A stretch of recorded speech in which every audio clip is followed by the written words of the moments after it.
composer um, award-winning composer Vivian Fung combines idiosyncratic textures and styles into large-scale works reflecting her multicultural background.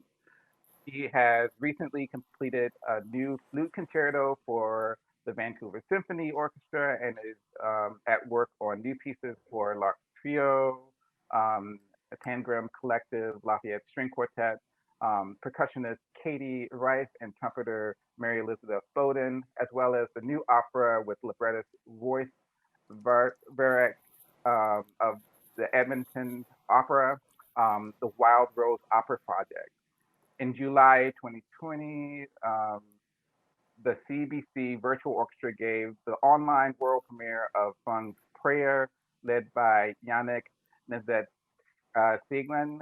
Fung mentors composers at the American Composers Forum, San Francisco Contemporary Chamber of Players, London Symphony Orchestra, Cabriole Festival. Born in Canada, she received her doctorate from the Juilliard School, and Fung currently lives in California and is on the faculty of Santa Clara University.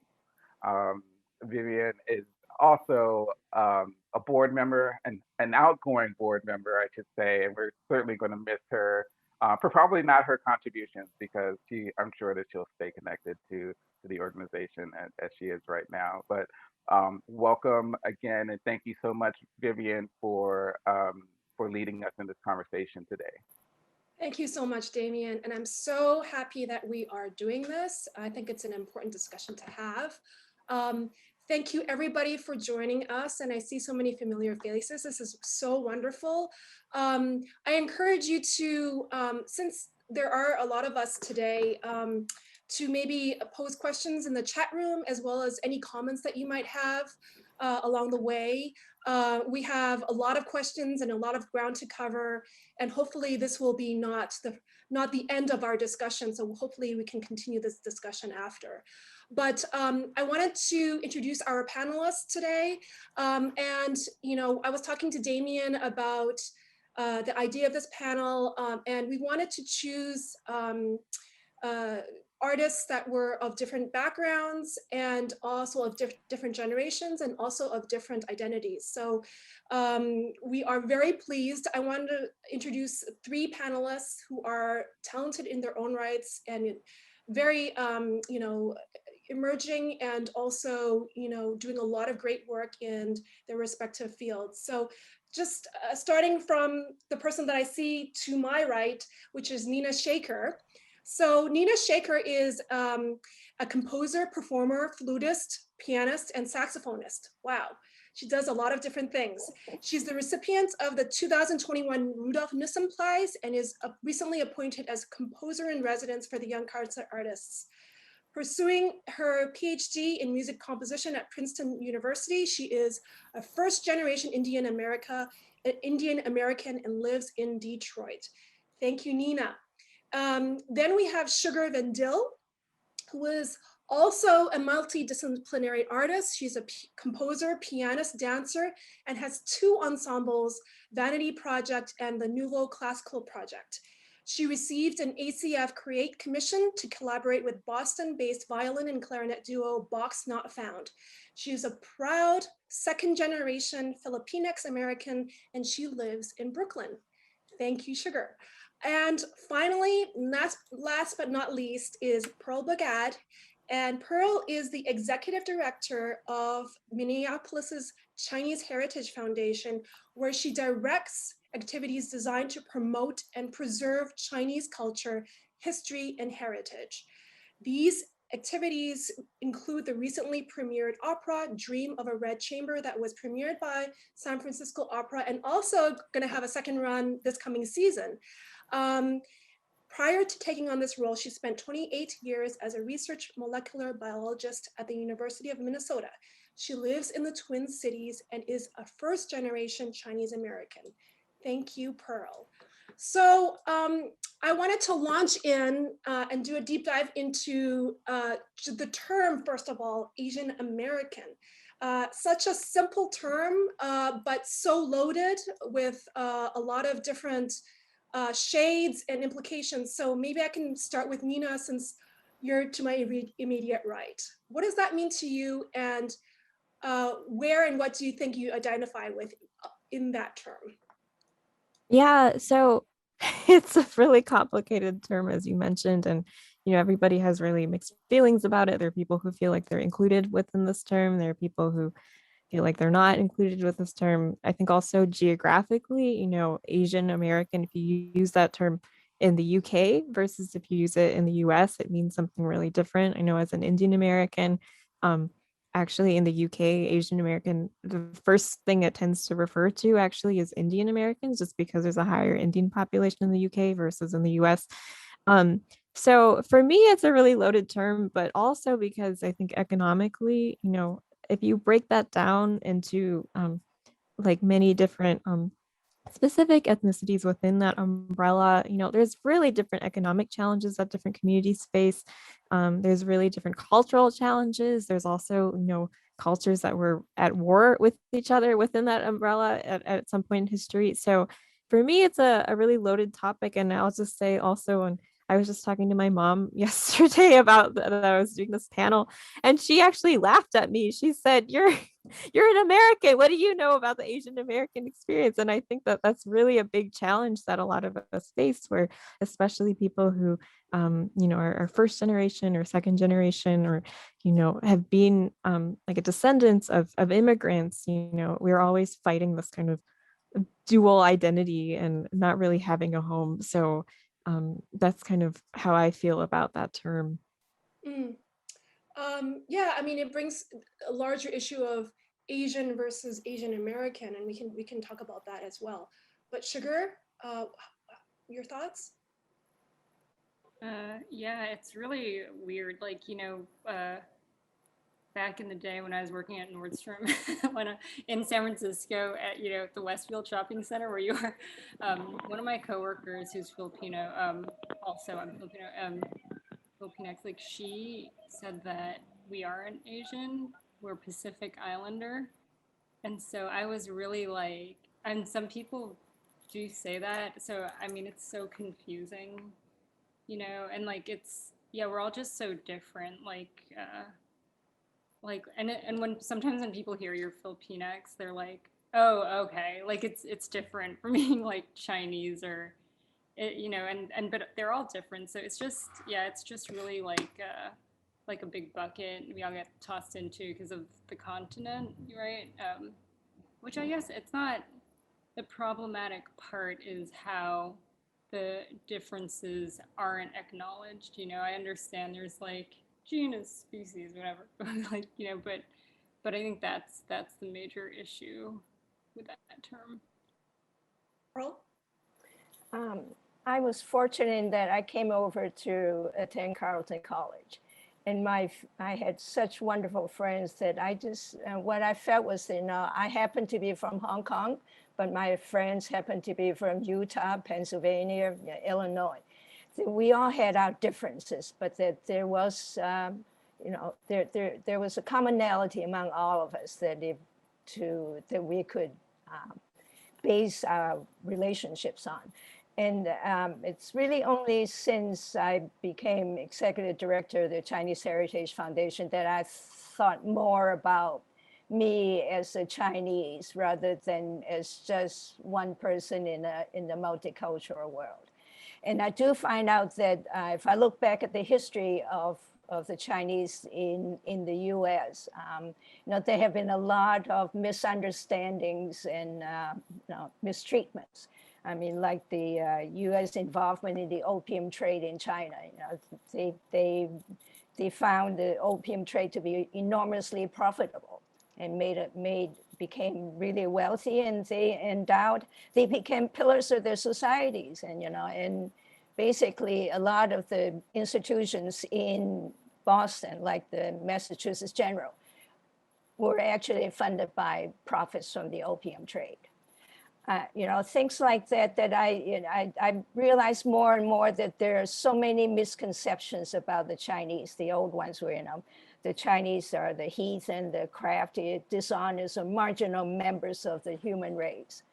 And then during the gold rush in California, when the Chinese laborers came over from China, they started taking the menial jobs and earned the resentment of the local traders, local laborers. And they had this negative stereotype of Chinese men being immoral, and the Chinese women were all prostitutes. I mean, this contrast is so much from my own experience among a small group of friends who accept me as I am. So I think there's so many, we all have so many differences and different experiences. And then it's just, it's a challenge to reconcile everything. We need to, this forum is a wonderful place for us all to meet. All right, thank you so much. Let's unpack this a little bit. I mean, I think there are several things that three of you just said, and first being that the term Asian American seems more political than it does cultural or social. Do you think that there is a better term out there that could, or do you agree that we should be lumped together all in one term? It seems like the term Asian America seems to lump everybody together into this category. And is that fair? Is that should we have another term? What do you feel? Maybe Pearl, you can take that question. It's a tough term because we don't identify Germans from Europe as German European. But the fact is that a lot of the Europeans who are in this country identify themselves as one group. But I'm also reminded that the Finns used to be discriminated against in Minnesota because they spoke a different language and they had trouble learning English. So, they were discriminated against. So I think a lot of times it really, if we can identify the topic or the specific issue, then it would be much easier to deal with the term. How about you, Sugar?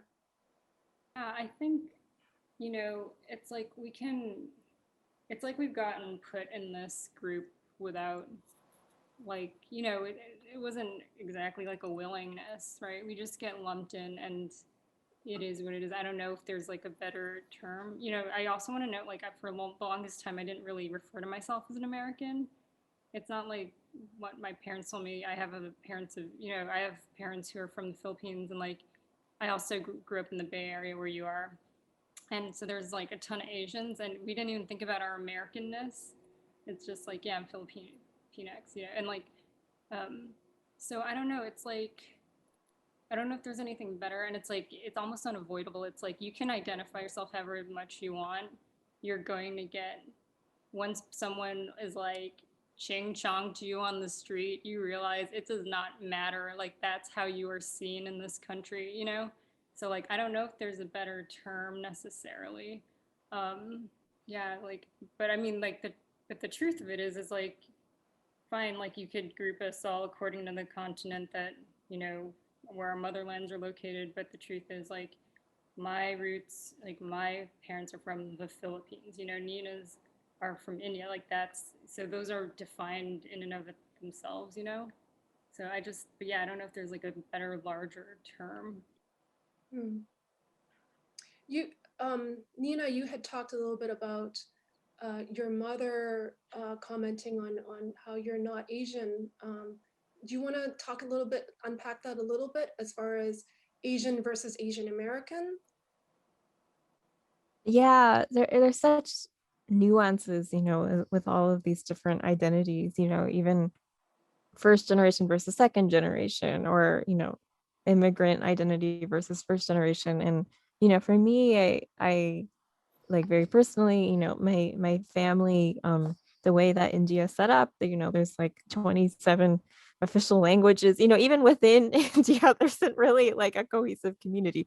And so my parents come from different parts of India and they speak different native languages. So their only common language is English. So that's all I learned. And I was joking earlier that I am allergic to chickpeas. So I also avoid Indian restaurants. You know, there's like these basic elements of my supposedly native culture that I don't always get to engage with. But at the same time, you know, my identity was always this, I always call it like this hybridized identity where I really felt like, you know, that it was such a part of just everyday life. You know, I would eat like a paratha with palak paneer and then also like mac and cheese or something.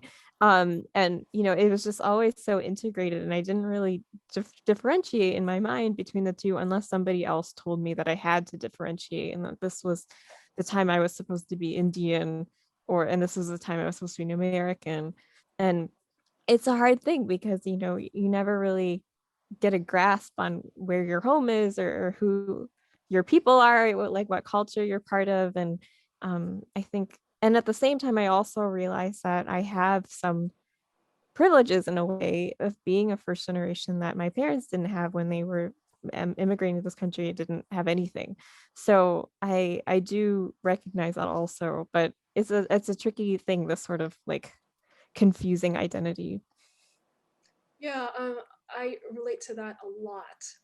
Being, you know, born in Edmonton, Canada, and of Chinese background, but not relating to being Canadian or to being Chinese, and it's like you don't fit anywhere almost, and so it's almost like what you say about hybridization of and it's not East meets West either, because I really do not like that term at all.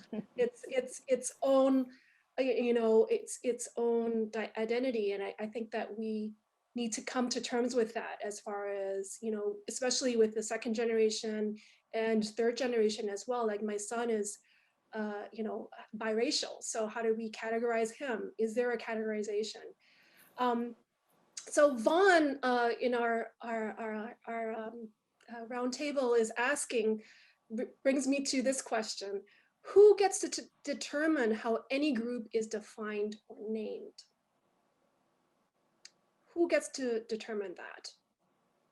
Anybody, any takers for that question? I don't I don't know. Like it just seems like Twitter, sadly. Do you know what I mean? Like BIPOC pops up on there and like now it's a thing. And who was it that was like, BIPOC? I thought I heard Tupac and I didn't know what that was.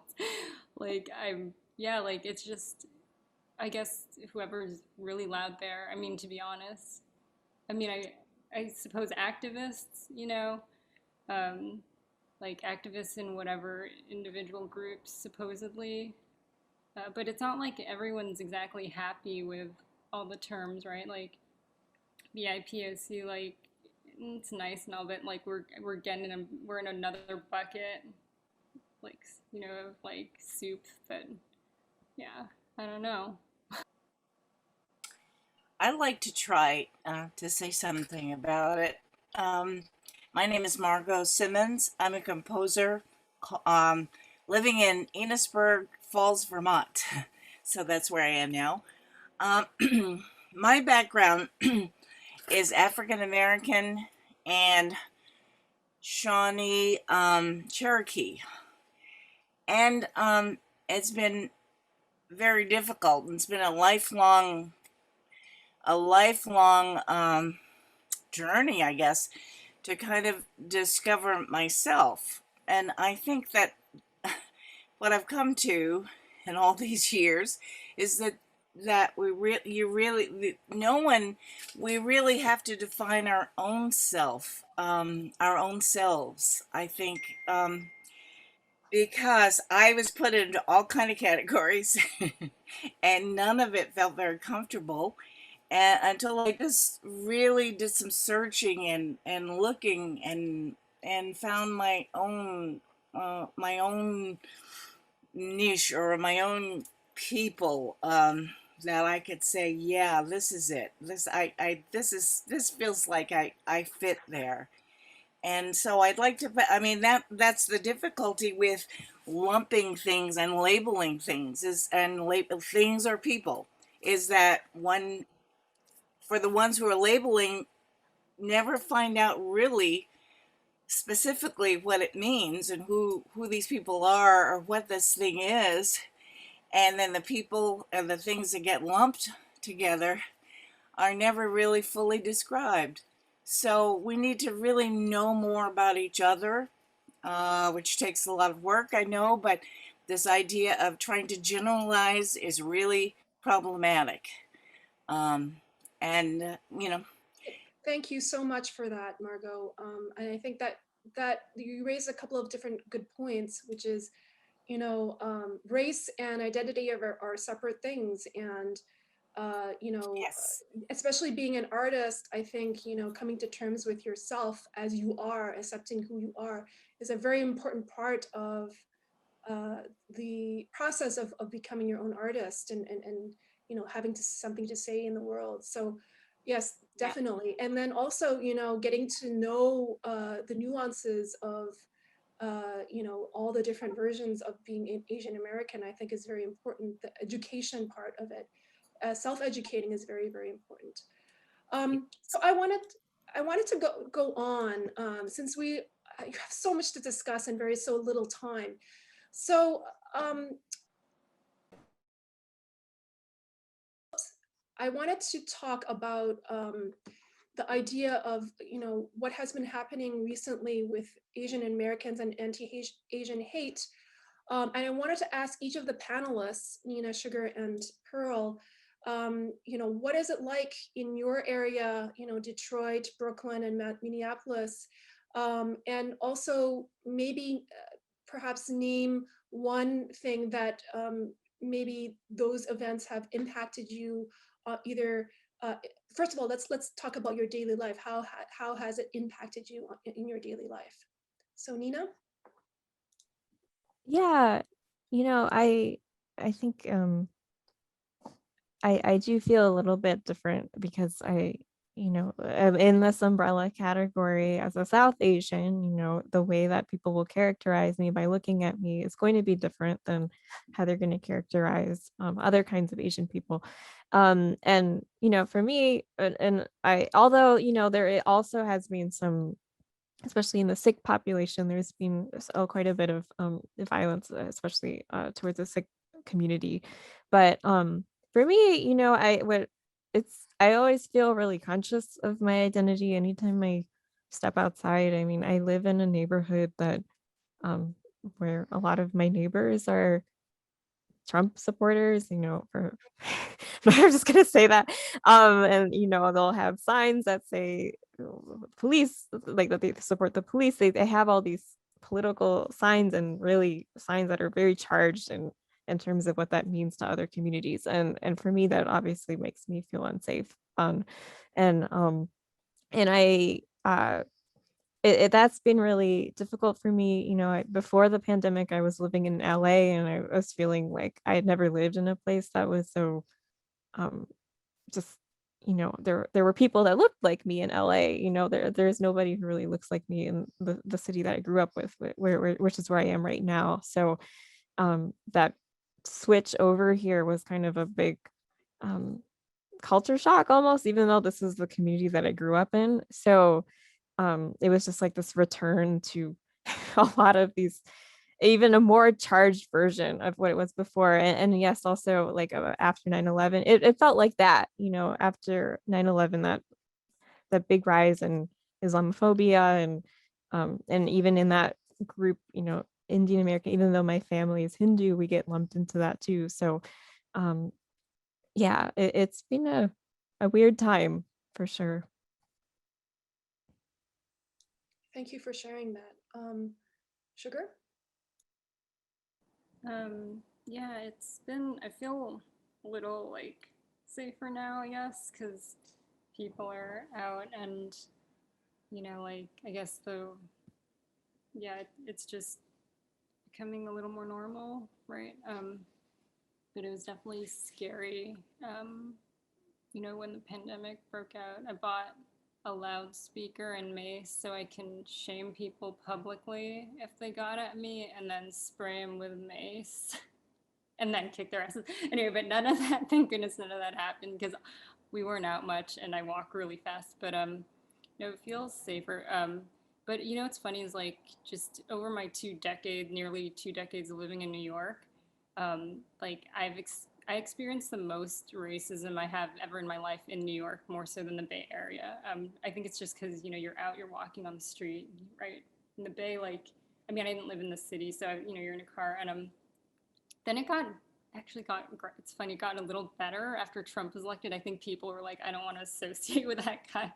So, like, maybe, and then, like, so that that improved, and then it got scary. So I don't know, right now it's fine, but then you get comfortable, then you hear something else in a news or like some Instagram account, and then you're terrified again.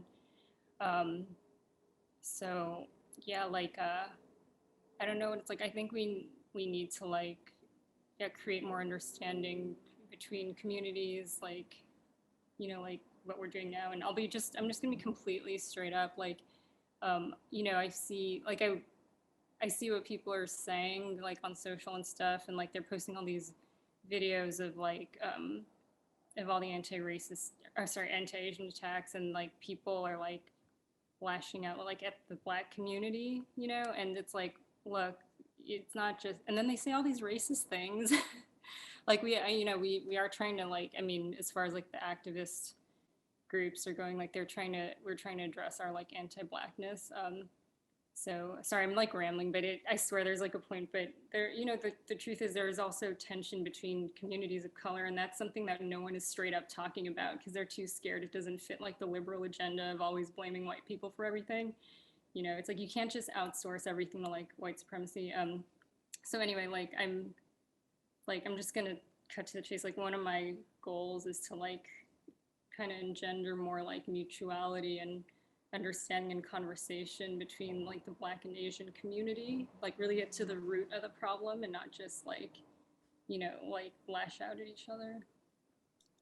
So what I'm hearing is that we all have differences, but maybe instead of lashing out, we engage in dialogue and conversation with different groups of color and with white people, right? To promote understanding. Maybe let's put that as a asterisk, as a maybe possible solution to this mess. So thank you very much for offering that, Sugar. Pearl. You're muted, Pearl. Okay. I'm sort of still not emerging yet from the pandemic isolation. But I've often found that it's not just me looking Chinese that is the problem with the general public. It's how I'm dressed. I often wonder whether if I'm being slighted, if it's because I'm short, because I'm a woman, because I'm not properly dressed for whatever the situation is.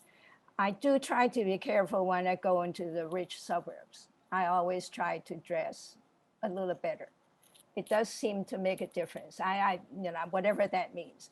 So I also try to, I a lot of times actually miss a lot of the discriminatory comments because I'm not looking for them. And when I hear them, I'm surprised, and I miss the chance to respond properly.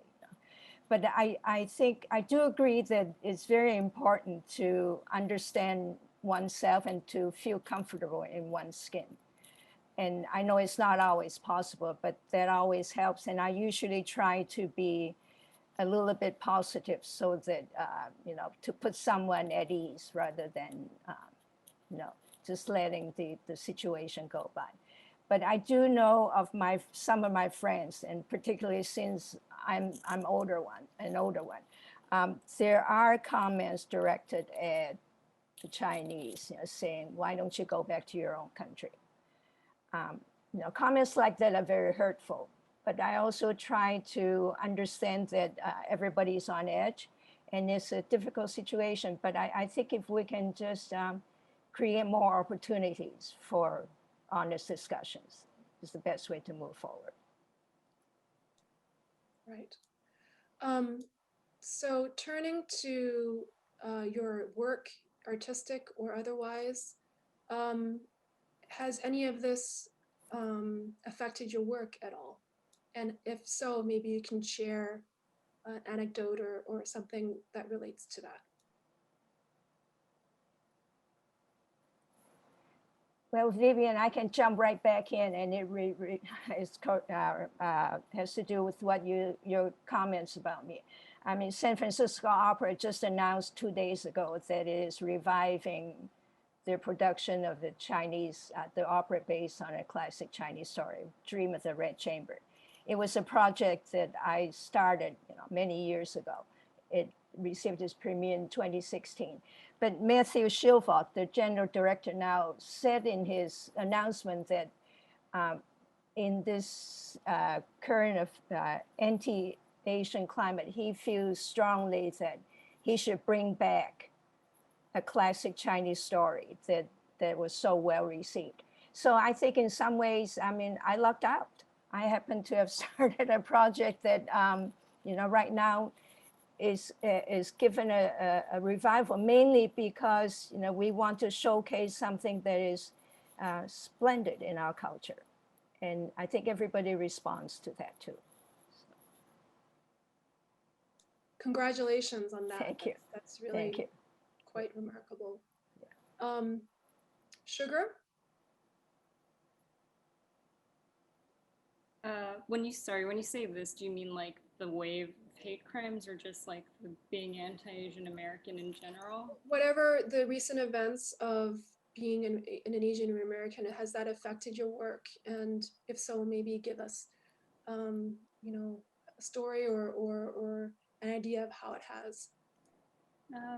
Yeah, I mean, I typically just, like I'm like a very, I guess, like interior kind of person when it comes to my art. And like with this, like I did make one thing, related to it, but it was like fast, and I don't know if it was my best work, but I don't know, like just with the whole, like kind of, the whole, like, I guess, I mean, in general terms, like art world always, when they want things from people of color, it's always related to like trauma or like not American culture. Like I'm kind of reacting to it in a way where it's like, no, screw you. I'm gonna do whatever I want, but it's like, it's funny because like in order to kind of sell the work, sometimes you have to frame it that way. And it's like, I'm having like a weird crisis right now. It's like I just got funding for a piece, and like I have to,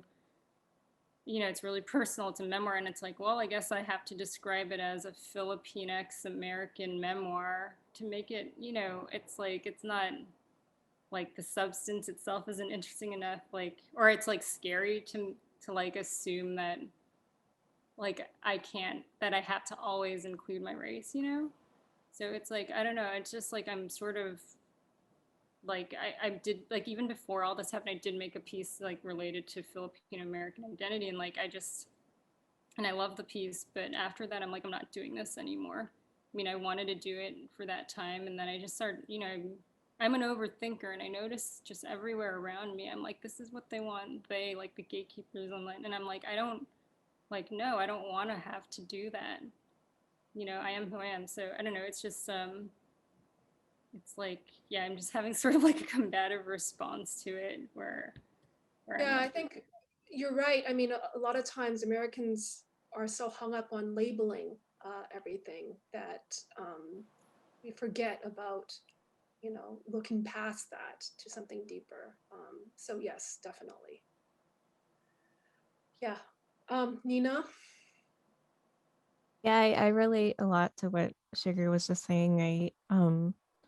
I feel like a lot of pieces that I've been doing recently have just been, I say that they're for me, like they're just like these really fun pieces that have nothing to do with anything, and like these like 80s disco remixes and things like that. I don't really want to always have to like put trauma always on the forefront of whatever my work is about. And I think that, you know, in the past I struggled a lot with people trying to label my work a certain way, and I felt a lot of pressure when I was um especially when I was first starting composing like in undergrad and things like that. I really felt like it was either I was like too brown or not brown enough or not the right kind of brown. You know, there's just like all of these assumptions that people put on me and what my music was supposed to sound like, and people trying to infer things in my music of, you know, people would put in program notes that I didn't write, that it was influenced by some Carnatic rhythm or something like that, and then it didn't actually, it wasn't really part of what the piece was. And I think for me, what I realized was that it's, you know, it's up to me to label my music, and for me to decide if something is reflective of my identity. It's always going to be reflective of my identity because I made it, you know. So I think once I had that realization, then I just didn't care anymore what labels people put. But it still happens. I mean, just recently, like a very well-known organization was announcing their season, and they labeled me incorrectly. They labeled me a second generation Indian American. And even though it says that nowhere online, and that's not even accurate. And so I always wondered, like, first of all, why do they even need to include that? And then, so is it just so that they can say that, oh, we satisfied our diversity quota? Or, you know, why didn't they ask me also what my identity was? So I think, you know, the sort of assumptions that people put on our work, I think it still happens now, even more so actually, I think, than even before. Yeah, I mean, you know, we all get lumped into something, and you know, it also, the idea just because you're Chinese, a Chinese composer, does that mean that you have to quote folk song all the time? You know, and who determines that, right? Does that make you not Chinese for not quoting folk song? I mean, that, you know, making those kind of assumptions is in itself sort of racist too, right? Just because, Nina, you're Indian American, does that necessarily mean you have to be using Carnatic voiced in order to, in your compositions? Does that make you less of an Indian American composer for not doing that? You know, so we're so hung up on the labels that it really prevents us from really dealing with the actual work and the actual artistic creation a lot of times. Yeah. Okay. So I guess I wanted to go back a little bit about being comfortable versus being not comfortable. When I asked you about, you know, what's happening now, and, you know, a lot of times that you're in a room and you're not comfortable. So what does it take to be comfortable? Who would be in the room to make it so that you're comfortable? Or what kind of circumstance would you be, you felt like you are accepted?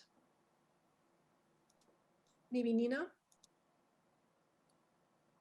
Yeah, I think I don't know, I had this sort of like personal like uh crisis or something a few weeks ago, where I was really thinking about like the way that I behave socially just in certain settings versus other settings, and just kind of I just was really conscious of how my body just kind of shuts down when I'm in a space with, especially I notice like when I'm in a space that is usually either if it's mainly white, or if it's especially if there's not like other Asians with me, then I tend to, I just shut down. And I was really trying to figure out why I do that, and I realized it's because I think the other people, I feel like they have this expectation of the way I'm supposed to behave. And of course there's this stereotype that Asians are supposed to be quiet, which, you know, is really challenging right now, even in this notion of activism. You know, we have to speak out, and it's like this cultural value that we feel like we're having to fight of